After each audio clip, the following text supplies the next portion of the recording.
inside the circle. 106 pounds. The whiteboard predictions are upon us. They're here. Hashtag watch the show. Sean, they're ready. They're ready? I'm ready. But before we get there, Professional Gutter and Drain, be sure to watch. Be sure to call them if you got any gutter needs. But Sean, we are here. Whiteboard predictions. We do this every year. I hope you watch the PSA.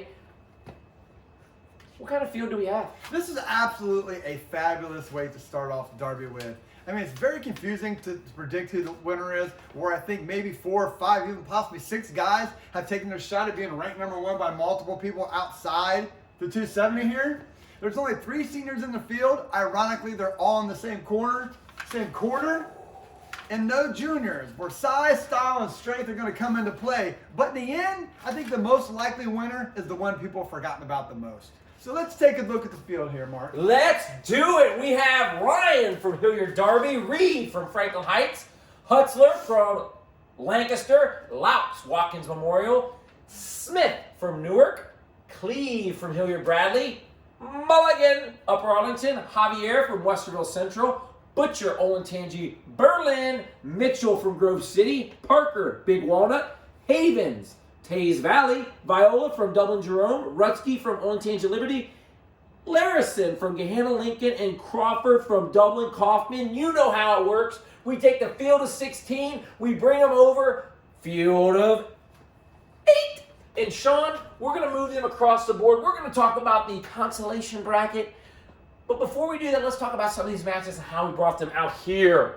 Yeah, as you said, Mark, we really have some great matchups here in the quarterfinals. Yes. I don't know if we're going to put any hashtags on them, but possibly we will. But let's start at the top here. Let's. Ryan did himself an absolutely huge favor by winning that sectional over Parker, who he lost to early in the year at Big Walnut. It's setting him up really good here. I think he's having great success. We talk about Kevin Moody and that staff and how they always get these guys going late in the season. Here's another thing. Can I make a wager where this match is? What match this is on? I know exactly what mat this is going to be on. Mat 1, let's go. Actually, this one will be on that one. But the top here of 2 freshmen to look out in the future. The Yes. future is now, and we're going to go with Ryan for Derby, getting paid off on that huge sectional win the week before at Upper And Arlington. he's now a semi-finalist, Sean. Where now? In the second quarter here, Javier came in the beginning of the season, had a lot of ink. He was a state qualifier down in the Carolinas, came up, won the state fair Yes. tournament. People say, hey, who's this kid? We start seeing him popping up on the rankings. This kid is exceptional on his feet. Smith is wrestling really well. He's coming a long way. Me and Mark seen him at the state duels there, and we're like, who is this kid? Wrestles solid, but Javier is wrestling too hot right now, and I like him after having that big sectional win to advance out to the semifinals here. Let's do it. Bring him out. Javier, I bet you don't have anything like this down in the Carolinas, boy. Whiteboard predictions. Now we're going to go to the top quarter in the bottom here, and if there's 2 freshmen that have been talked about the most outside of 270 or even in 270, it is Butcher from Havens. Butcher just came out of nowhere, had that win over Javier at the All-North. For some reason, everyone outside the 270 thought this guy was the clubhouse leader. We see him pop up as a top-ranked 106-pounder off that one match. So was that one match a prelude to what he was going to be going in the future, or was that just one match? He has followed up with some solid results. Haven's another kid. I told Mark, there's probably 5 or 6 7 guys I've talked to during the season asked me about 106, and all of them gave me a different name. True story. They all gave me a different name, just like the rankings from multiple people. Everyone was very undecided of who should be the favorite here or who the top 5, 6, or whatever. These are two kids. Butcher looks completely different to me at 106 than he does at 113. And I know weight comes into play, but he just looks more focused and more powerful and more polished to me. And this crazy match that we're going to put a Yes, hashtag on it, sir. Friday night fireworks. we are going with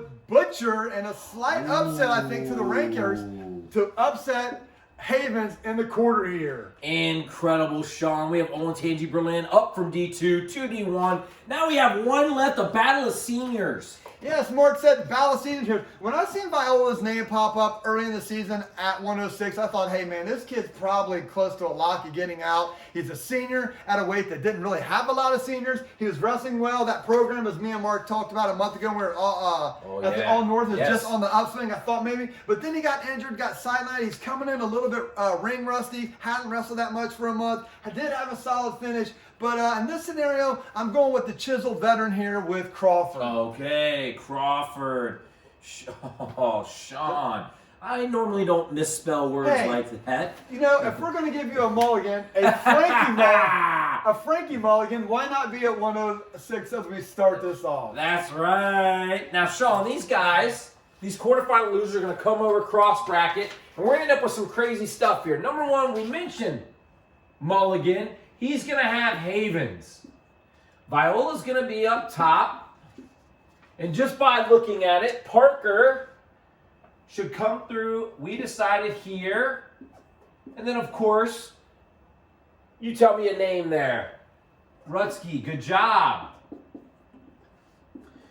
This is what it'll look like on the backside. So we're going to stay here in the consos here and work our way out to the conso semis to get into some real matches. Yes. We're going to start with Havens here again. He's going to start making his march through the bracket here. You know, we do this with a couple of them, but we always got to put in Frankie Mulligan because he's Frankie Mulligan. So we'll have Havens winning the second round of consos over our boy Frankie Mulligan. Can dig, Havens. Tease Valley. And in this scenario, we're going to start at the bottom here. I mean, this is two kids really coming along. Parker's done a great job. Sophomore at the weight class, has a pretty good season. Again, just coming off a great finish at sectionals. Rutsky's a guy who's been behind a lot of those Liberty superstars, meet and so forth over the years. It's his first chance to do something great. He's used the most of it. In this scenario, I'm going with Rutsky here to get himself in a go-to match. Incredible, Sean. Rutsky out of Olentangy, Liberty. Let's see it. Let's make it happen. Sean, what about this one? Up in the top here, we got a senior who I thought maybe might be one of those guys who's easily going to get out here against the upstart Havens, who's had a good season himself. But in this scenario, I think Havens may take that defeat on the first day, wake up the next morning, realize he has a mission in front of him. I think Havens pushes on here. Wow, Havens. You've got it. Sean, they're going to need opponents. They're going to get them from these semifinal non-winners. Semifinal, I love that. I'm a positive guy. We're going to start in the bottom here then. Okay. Butcher's going to be a pretty good, both these guys are going to be pretty big size 106 pounders all day too. Like I said, Butcher started the season at 113, wrestled a lot there, even after he got down to 6 for the All North tournament. I'm sorry, the Kevin Cleveland tournament. So, but Crawford, you know, Crawford's really wrestled a really good schedule, man. He's got 11 losses. I mean, he just really, Iron Man, North Canton, Hoover, Breakfast, whatever. He just wrestled a great schedule. And this one, I'm going to go with experience. I'm going to go with Crawford. Okay. Spell that correctly. Crawford. Dublin Kaufman. What about up here, Sean? And the top here, I believe this is a rematch. These guys wrestled in the All North. With Javier looking pretty sharp and maybe overwhelm him. I think we're going to have a replay of that, so we're going to move Javier out here. Javier. And me and Mark talked about this. Me and Mark are about as hometown people as you could ever get. Anytime we ever talk about a tournament or anywhere we go to, we talk about hometown people. Do the hometown get a champ? And in this weight class, I just feel like Westerville Central is one of those staffs that have really done a great job. McSword's been there, but then you got Will, Coach Jay, Snyder, Bogatich. It is great to see people from the community give back to their school and to the community to help people younger than them continue going there. So, you know, I'm supporting these guys here. I really hope this works out for them and they get a state qualifier. So, but we're going to have the non-winners. Non-winners come straight across, drop straight down. Hilliard, Darby. We've got Butcher coming over here.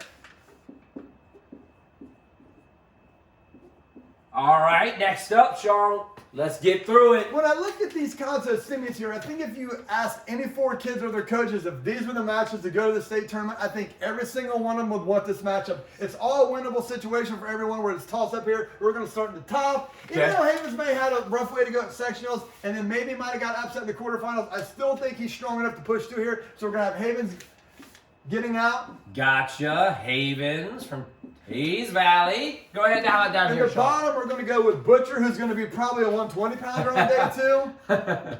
I think that staff will have him straighten out and they'll get him going here. Nice. So we're going to bring down Ryan and Rutsky for 5th. Ryan, Hilliard, Darby, Rutsky, Olentangy, Liberty. Big team points coming in there. We'll start here in 5th place. We're going to go with Rutsky, being a state alternate. Show up. That's all I'm saying. Show up. And the rematch, we're going to go with Butcher. What a hashtag. He'd probably be 20 pounds heavier on that day, too. Butcher. Olentangy, Berlin.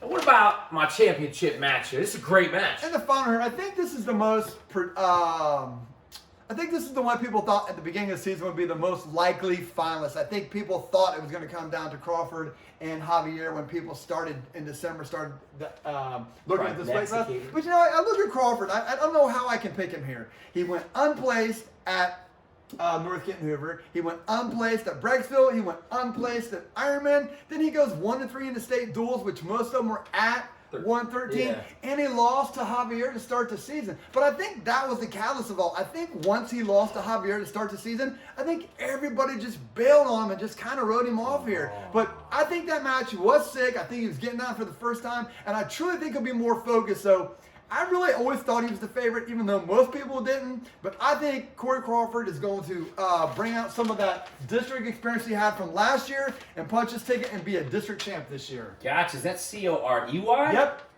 You've got it, Corey. No, there's no E, sorry. Yes. Oh, killing me here, Smalls. Corey Crawford, Dublin Kaufman.